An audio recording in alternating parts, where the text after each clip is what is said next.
Siz pulingizni yig'ib, eng zo'r mashinani olaman deb 150 ming dollarga Mercedes oldingiz. Aytingchi, mana shu Mercedesga borib arzon bo'lsin deb gaz ballon o'rnatasizmi?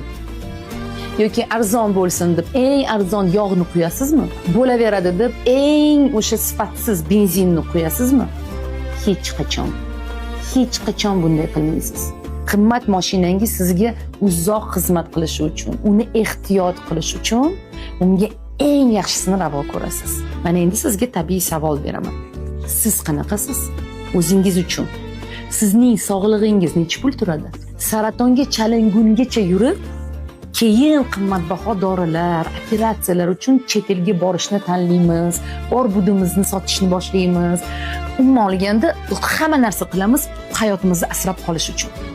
Lekin hozir sog'lig'imizga va tanamizga e'tibor berib, uni doimiy tekshiruvdan o'tkazib turishimiz afzal emasmi?